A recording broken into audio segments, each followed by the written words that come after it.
And at 23 minutes past 9, it's that time of the week again. Here we go.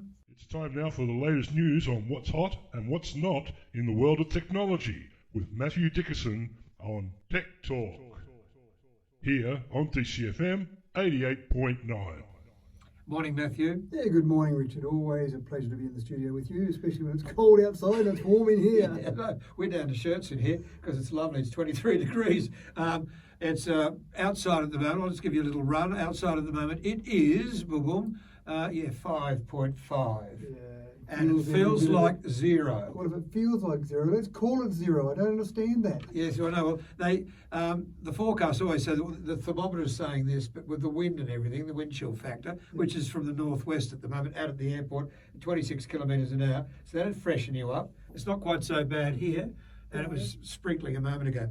Market share as far as phones go, apparently I'm number one. You're number one, Richard. Many people in Australia think that Apple's number one because Apple in Australia has the majority market share, but across the world, the latest results have come out for quarter one sales for this year, and Samsung is top of the list. Samsung's been sitting around the top of the list for some time. They've kind of been pushed around the edge from time to time by different companies, but they've been number one, and they've got about 20% market share. Yeah. What blows me away though, Richard, is Samsung alone sold 76.5 million smartphones for the first quarter this year. 76.5 million. That's just an incredible number of phones. So they were number one. Apple came in at number two, 15.5% market share. Then you had three Chinese companies, Xiaomi, Oppo, and Vivo came in at numbers 3, 4, and 5. And that makes sense because you don't need a large market share in China to have a large number of sales. So it's quite interesting there. A lot of the growth from the Apple perspective, and certainly some of the growth from Samsung as well, has been in that 5G space. Samsung have got a lot of their phones 5G. Apple brought out their flagship phones last year, at the end of last year, 5G. So that's driving a lot of that growth at the moment. But the other pleasing thing for smartphone manufacturers is that when you compare the first quarter this year compared to last quarter last year, 26% increase. When you compare it to the same quarter a year ago, so it was just starting to get into that COVID time when March came along, so January to March last year, when March came along, was just starting to get into COVID time. This year, 22% increase on sales compared to the same time last year. So very strong growth for smartphone manufacturers. And yes, Richard, you've got a Samsung, you're number one. Although, I've got to say, you were very kindly looked after it last Thursday and got rid of a few glitches. I updated it this morning because it came through an update. And I actually know what it's done now, and I'm quite happy with it. Actually, it's very good. I remember Atari. Yes, all those years ago. It's back. It's back. Yeah, they're introducing, or they're reintroducing, if you like, their first gaming console for 25 years. They haven't released one for 25 years. And the gaming console market's really been dominated by Microsoft with their Xbox Series X and by Sony with their PlayStation 5. Both of those are so popular that it's near impossible to get one of those at the moment if you want to desperately get a gaming console. So Atari have probably thought, well, we can come out and introduce a gaming console that can compete, and maybe we can actually have it available. The big thing now, though, of course, Richard, is it's not about the gaming console. How much is it? It's $850. It's actually pretty expensive. It's about $100 dearer than PlayStation and the Xbox. So it is fairly expensive. But the big thing now is it's not about the hardware. It's about what games you can play. Yeah. And that's where the competition has really been between Sony and Microsoft with their two gaming consoles.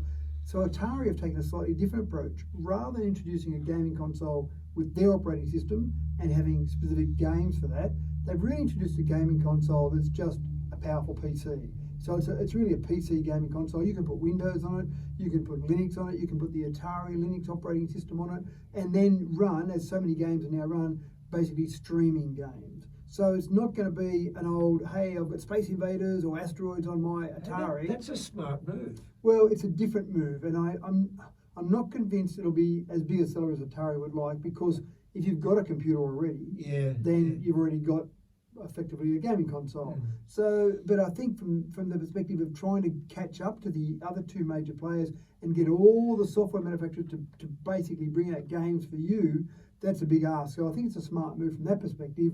But again, it's just, hey, I can buy a normal PC or I can buy an Atari PC. Would enough people do that? I'm not sure. I've got plenty of games on this baby. That's right. And that's what so many people are doing now. Yeah. They're using their phone to play so many games. Exactly, exactly. Who's got time for games, Richard? What? I'm too busy doing this work for you. I'm doing all this research for you to have time to play games. My heart bleeds. My heart bleeds. All right, we've got to do scams again, and this actually been on our National News Air News, but scams at the moment. Unbelievable amount of money's come out of this country from scammers. The ACCC has done a report on last year. These are the scams that have been reported. So they themselves admit that this is underselling the cost to the economy of scamming, and they've said that $851 million was the cost to our community, to the economy of scammers last year. Investment scams were number 2, where people would say invest in this wonderful stock or this you can't possibly lose or whatever. So those sort of investment scams. Romance scams, unfortunately, were number 2, and that's really taking advantage of people in a vulnerable situation with some romance scams. But again, you're talking about significant dollars here, $851 million altogether, as I said, and so many of them are people where it's pretty hard to pick it up. So the number 3 scam, for example, was when someone sends details through and then changes it in between. So if I send you an invoice, and somewhere in between me sending the invoice to you, it gets intercepted by a scammer, and then the bank details are changed and then sent on to you. You pay the invoice in good faith. I say, hey, Richard, where's my money? You say, I paid you last week. What are you doing hassling me? And it turns out that you did pay the money, but I didn't actually receive the money. And so that scam is the number 3 scam.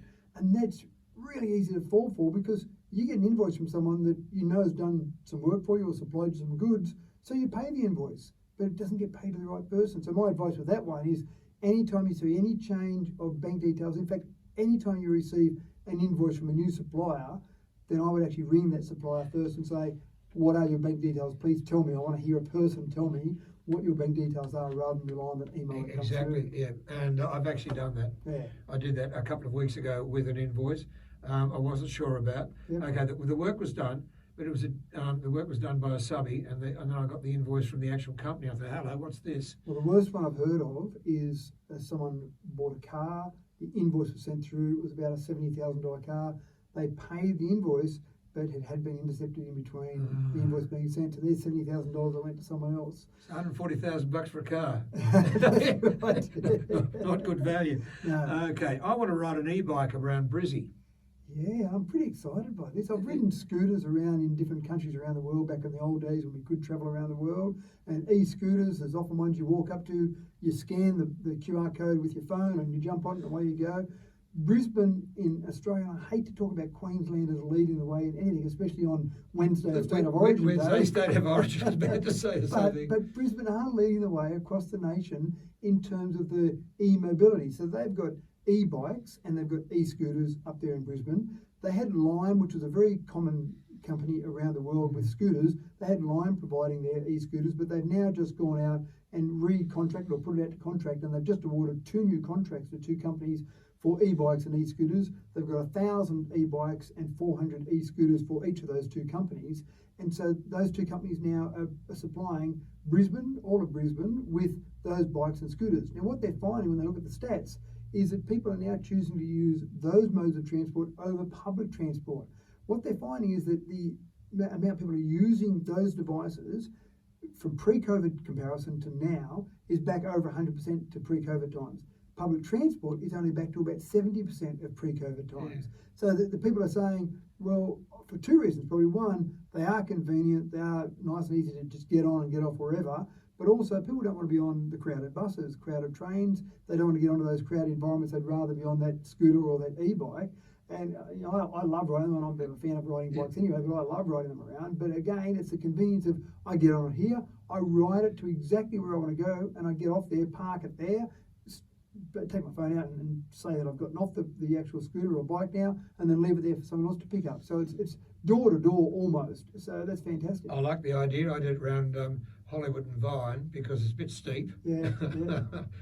Round there, and rode round and past Angelica Jolie's house and a few other people. She didn't invite you in? No. She must have been there. No, it wasn't there. Lovely. Actually, she's on the side of a hill, and further up was what's his name? Life is like a box of chocolates. Oh, Tom Hanks. Tom Hanks, yeah. Yes. He's got a nice hedge. Has he really? He's got a very nice hedge. And yeah, he's just motoring around on the bike. Yeah. Well, look at it. I mean, past Capitol records, the hill's about like that, Yeah. 45, folks, for There are- those who are not on camera, on radio. Yeah.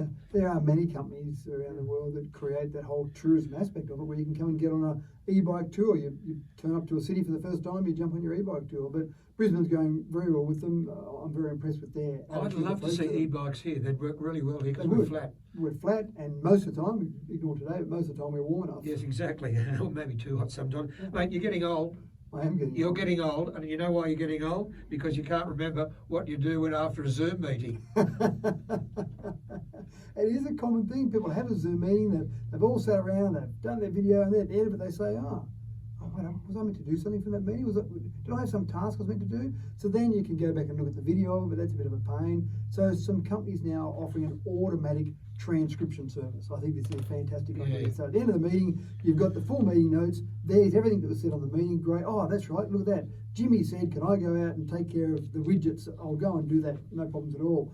The other part is you can actually have the transcription occurring during the meeting. If you've got someone that's a bit hard to hear, they might speak with an accent, they're a Old. soft speaker, old, then you've got the words coming up on the screen automatically as it's going, and you can actually make comments on those and actually have them annotated. So it's kind of the next progression of our video conferencing where we're going to that next level, if you like, to make it even easier. I haven't thought, Richard, you could probably not turn up to the meeting and then just read the notes afterwards. Yeah. I was thinking that when I read your notes. If it was one where you didn't have to participate, you just had to listen, Yeah. sometimes they can be a bit painful sitting through a Zoom meeting, listening away. Then you can go and keep doing your normal work or whatever you want to do, ride your e-bike around, whatever, and then at the end of it, get the notes and just read the notes, and that's much quicker than listening to the whole Zoom meeting and then saying, thank goodness I didn't sit on the Zoom meeting, I've read the notes in 5 minutes, there wasn't much happening. Indeed. Always good to talk to you, mate. We'll catch you next Wednesday with some more tech talk. And thanks for that. And you're really not that old. Thanks. Matthew Dickinson and Tech Talk. It's coming up to 25 to 10 DCFM 88.9.